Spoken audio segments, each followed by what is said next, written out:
Olá, meus queridos irmãos, minhas queridas irmãs, com grande alegria, iniciamos o nosso programa Testemunho de Fé. Quem fala é o Padre Paulo Ricardo e quero acolher você nos próximos minutos para meditarmos a respeito da Palavra de Deus que a Igreja nos propõe a cada domingo. E esse domingo nós celebramos o 33º domingo do Tempo Comum. No Evangelho deste domingo, que é de São Lucas capítulo 21, versículos de 5 a 19, Jesus prevê um futuro muito claro, que é um pouco a história da Igreja, a história da sua esposa. Veja, as pessoas estão lá contemplando as maravilhas do Templo de Jerusalém. E Jesus então prevê um futuro razoavelmente imediato. Quando São Lucas escreve esta página do Evangelho, tudo isso aqui que Jesus previu já tinha acontecido, não é? Ou seja, Jesus disse que não vai ficar pedra sobre pedra no Templo de Jerusalém. E São Lucas, provavelmente, escreve esse evangelho e isso já tinha acontecido. Jesus fala de revoluções, insurreições, tudo isso aconteceu na época de vida de São Lucas.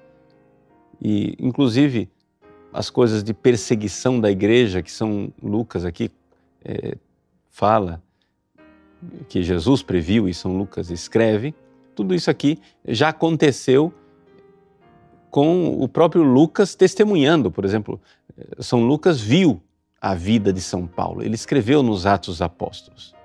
E a gente pode quase dizer que aqui está a vida de São Paulo resumida. No versículo 12 diz assim, que antes, porém, que essas coisas aconteçam, sereis presos e perseguidos, sereis entregues às sinagogas, postos na prisão, levados diante de reis e governadores por causa do meu nome. Será esta ocasião em que testemunhareis a vossa fé. Ora, tudo isso aí já aconteceu, né? Na época que São Lucas escreve isso daqui, mas não somente. Tudo isso daqui continuará acontecendo ao longo dos 2000 anos de igreja e tudo isso aqui está acontecendo hoje. Ora, esse discurso escatológico de Jesus que fala do fim dos tempos nos mostra aquilo que já está escrito na carta aos Hebreus. A carta aos Hebreus diz assim: outrora, de muitos modos e muitas vezes, Deus falou aos nossos pais, mas nestes tempos que são os últimos, diz a carta aos Hebreus, olha só, a carta aos Hebreus foi escrita há 2000 anos atrás. Nestes tempos que são os últimos, Deus nos falou através do seu Filho. Então, os sinais dos últimos tempos já estão claros na vida da igreja faz 2000 anos.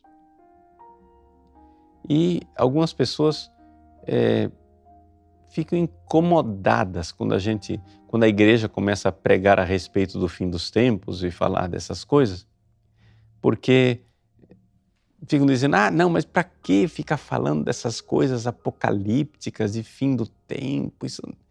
Isso só perturba as pessoas, só incomoda o coração das pessoas. Bom, vamos entender o que é que Jesus está nos ensinando neste evangelho. Vejam só. O que Jesus está nos ensinando é o seguinte. Número 1. Como foi o caminho do nosso divino Salvador, nosso Senhor Jesus Cristo? Foi esse caminho aqui que ele traçou. Vocês serão perseguidos, levados aos tribunais. Jesus foi levado aos tribunais, não é? Jesus foi odiado, inclusive ele fez um paralelo perfeito quando disse: odiaram a mim, odiarão também a vós. Então o caminho da igreja é o caminho de Jesus. Vocês serão levados aos tribunais, e isso a igreja já aconteceu com a igreja ao longo dos séculos e continua acontecendo hoje. Depois Jesus foi condenado. E isso acontece com a igreja ao longo dos séculos. Jesus foi flagelado, coroado de espinhos, obrigado a carregar a cruz, pregado na cruz, sofreu e a igreja sofre. Sofreu e sofre ao longo dos séculos. Jesus morreu e ressuscitou glorioso. E isso acontece com a igreja, que em muitos lugares, de muitos modos ao longo da sua história, a igreja parece morrer aos olhos dos homens. Parece que a igreja sumiu. Quando a igreja viveu a perseguição antes de Constantino, a perseguição da igreja na África, na época de Santo Agostinho, a perseguição da igreja quando houve as invasões muçulmanas, os turcos, a perseguição da igreja na Revolução Francesa, a perseguição da igreja ainda hoje, no mundo moderno, no martírio dos tempos modernos, para usar a expressão de Bento XVI, que é a calúnia, a perseguição midiática, não é?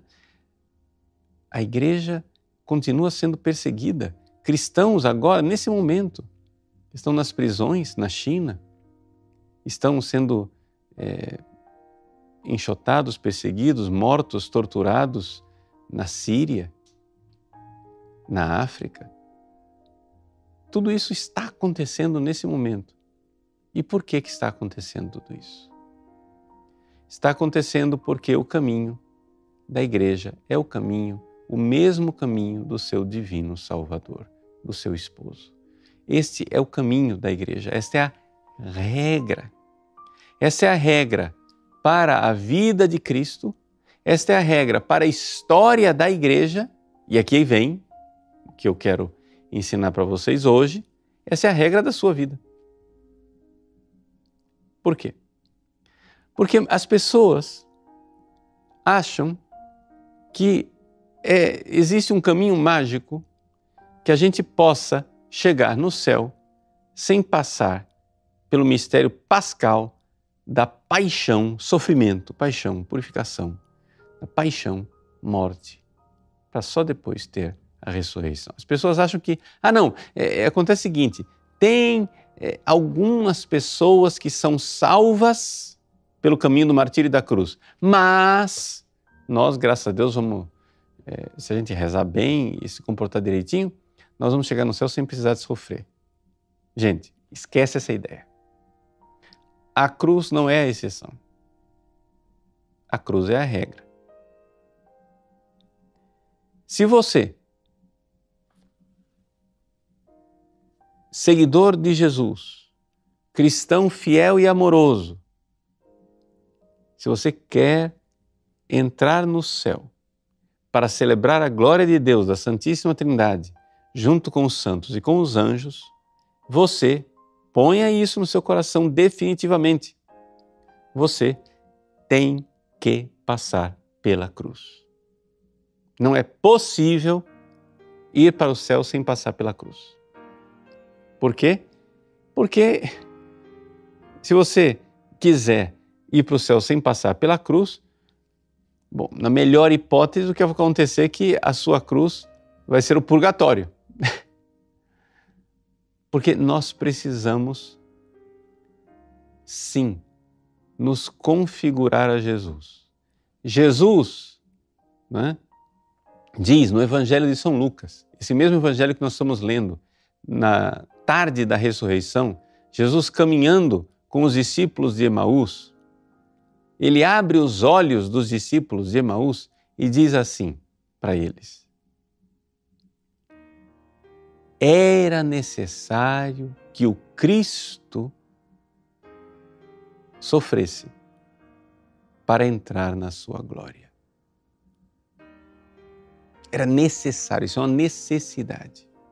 Veja, Jesus, imaculado e sem pecado, ele não precisava purificar nada e nem sofrer para ele entrar na sua glória. Mas ele precisava, como cabeça da igreja, sofrer para que os seus membros entrassem na sua glória. O Cristo total, que somos nós, Não é possível ir para o céu sem passar pela cruz, meus irmãos. Você vai dizer assim, mas padre, pera lá, Jesus não já morreu na cruz? Ele não já pagou pelos nossos pecados? Sim, Jesus já pagou pelos nossos pecados. Um sacrifício que foi mais do que o suficiente, né? Que cobre infinitamente toda e qualquer dívida que a humanidade tenha para com Deus com seus pecados. Só que nós precisamos aplicar isto na nossa vida. E para aplicar isto na nossa vida, nós precisamos nos configurar a Ele. Olhem para a vida dos santos.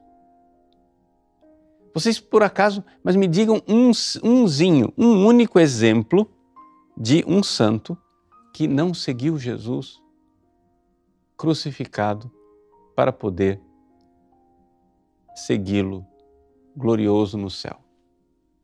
Qual é o santo que você conhece que hoje está no céu e não padeceu aqui na terra? Todos eles. Todos, absolutamente todos, porque isto é uma lei férrea.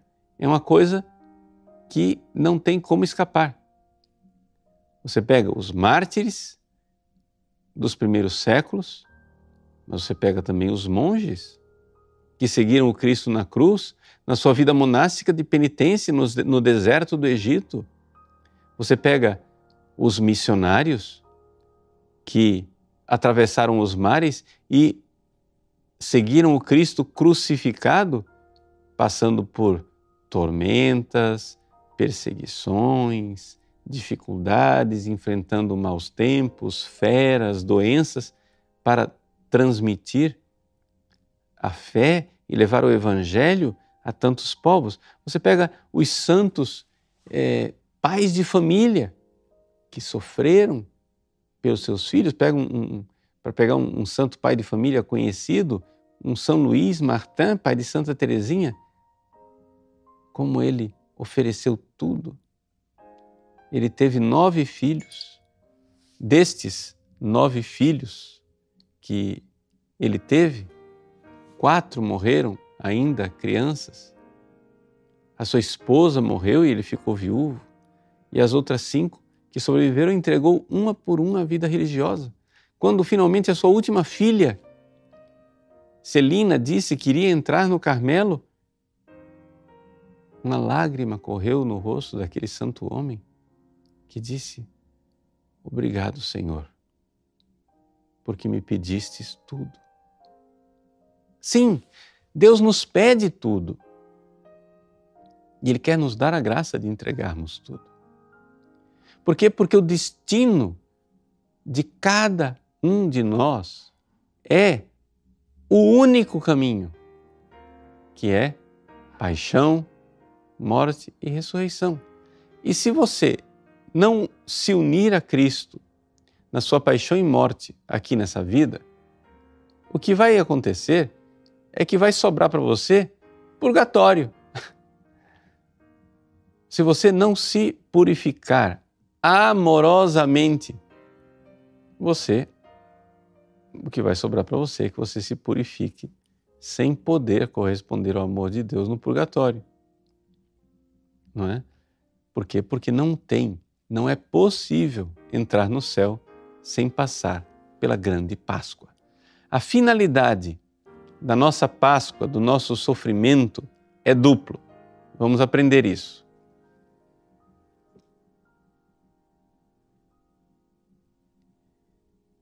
São 2 coisas. Primeiro, nós, fazendo os nossos pecados, cometendo os nossos pecados, nós precisamos nos purificar para entrar no céu. Essa é a primeira coisa.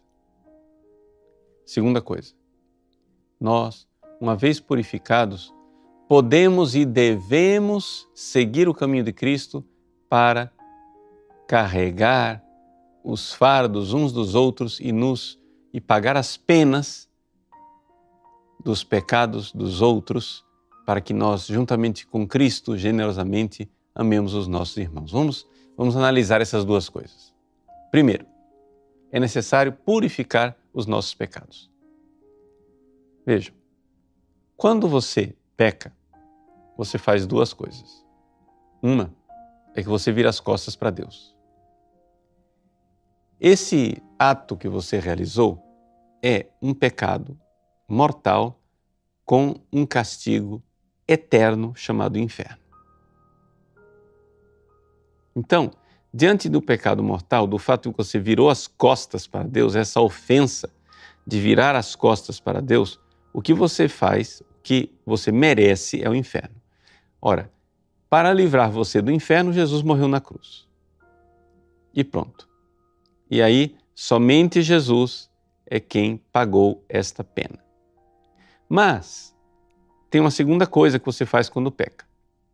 Quando você peca, você não somente vira as costas para Deus, você também se voltou para uma criatura, você escolheu uma criatura para colocar no lugar de Deus, um apego à criatura. Essa criatura pode ser você mesmo, essa criatura pode ser o prazer da bebida, pode ser o prazer desordenado do sexo, essa criatura pode ser o dinheiro, essa criatura pode ser sua fama, poder, essa criatura pode ser tudo aquilo que você peca e idolatricamente coloca no lugar de Deus. Pois bem, esse apego às criaturas, ele também precisa ser pago. É uma desordem.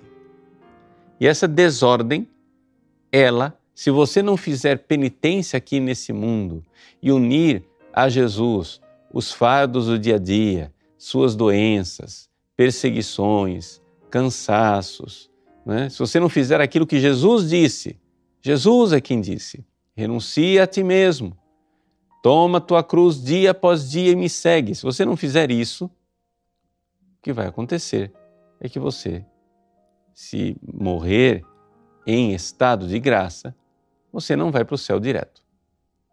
Você vai para o purgatório. E essa é a tragédia. Ou seja, você pessoalmente desista desta ideia tola de que você vai entrar no céu sem sofrimento. É necessário entender isso. Nós iremos passar pela paixão, morte e ressurreição.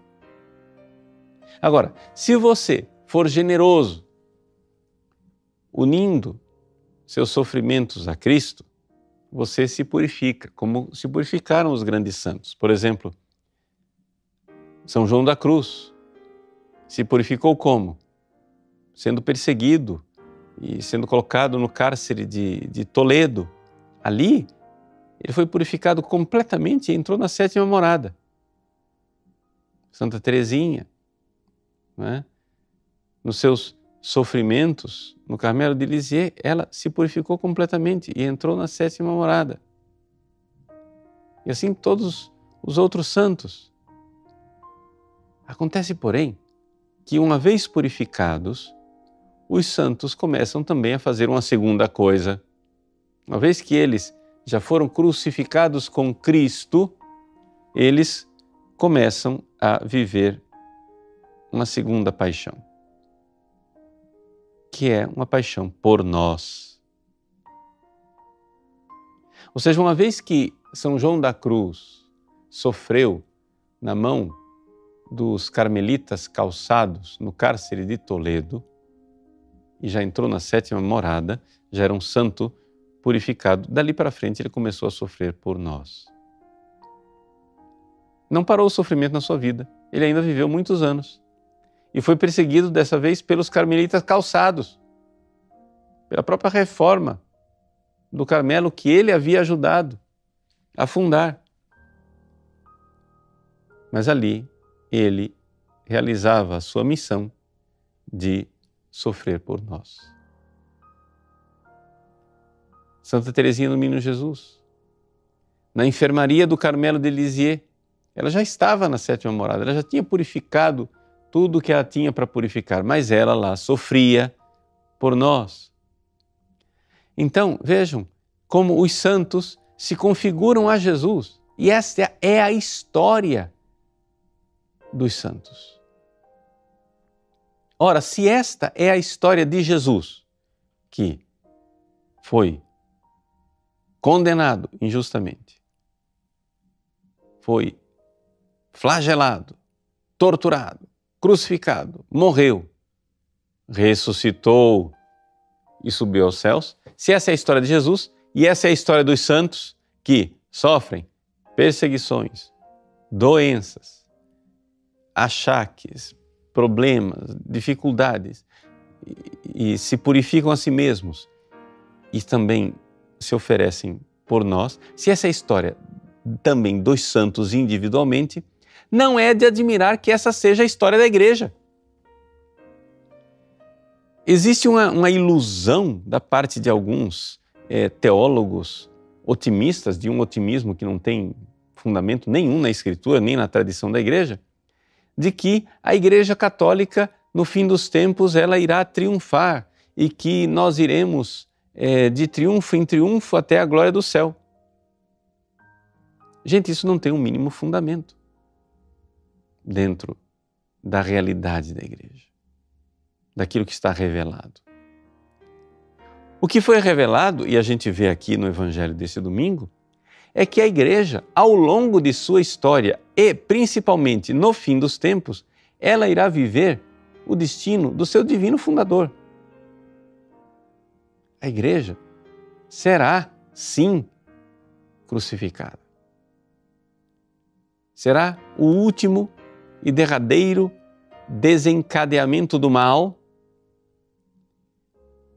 E este castigo divino, permitido por Deus e enviado por Deus para a humanidade, é uma misericórdia de nosso Senhor para com os seus eleitos, porque nós poderemos nos purificar, poderemos nos oferecer, poderemos amar a Deus e, através dos nossos sofrimentos, não somente purificar nossos pecados, mas também salvar muitas outras almas. Então, quer nós estejamos agora já presenciando a última geração, quer a igreja ainda tenha mais 1000 anos de história, uma coisa é que nós temos de certo: a cruz é a regra, ela não é exceção. A história de Jesus, cabeça da igreja, é a história de Jesus, corpo inteiro, o Cristo inteiro, o Cristo total, Christus totus, o seu cabeça e corpo. Portanto, o corpo, que é a igreja, irá padecer ao longo dos séculos, como Jesus está prevendo aqui no Evangelho. Não somente na última geração, mas ao longo dos séculos. E a última geração, claro, de forma mais intensa, porque é o desencadeamento último do mal. E esta, que é a história de Cristo, e é a história da igreja como um todo, é a minha história também, é a sua história. E isso é extremamente consolador. É extremamente consolador saber que nós não estamos sofrendo sozinhos. Nós temos nosso Senhor Jesus Cristo, que sofreu conosco e, como divino sirineu, carrega a nossa cruz, nos dando a força e a graça para carregá-la. Nós temos uma multidão de irmãos e de irmãs santos que estiveram neste mundo e outros ainda estão neste mundo, santos, vivendo santamente e carregando a sua cruz, e nós estamos juntos como membros da igreja carregando essa cruz. Isso é extremamente consolador, saber que nós fazemos parte da grande história, ou seja, da única história, da história da Páscoa, da história da paixão, morte e ressurreição de Jesus, cabeça e corpo. O destino da igreja e de cada um dos seus membros é o destino do divino Salvador, nosso Senhor Jesus Cristo. Portanto, não se espantem, não vamos ficar preocupados. Jesus diz isso com toda clareza: fazei o firme propósito de não premeditar. Essa é a palavra que está no original grego, no versículo 14. Fazer o firme propósito de não premeditar, ou seja, não meditar com antecedência a vossa defesa. Eu vos darei palavras tão acertadas que nenhum dos inimigos vos poderá resistir e rebater.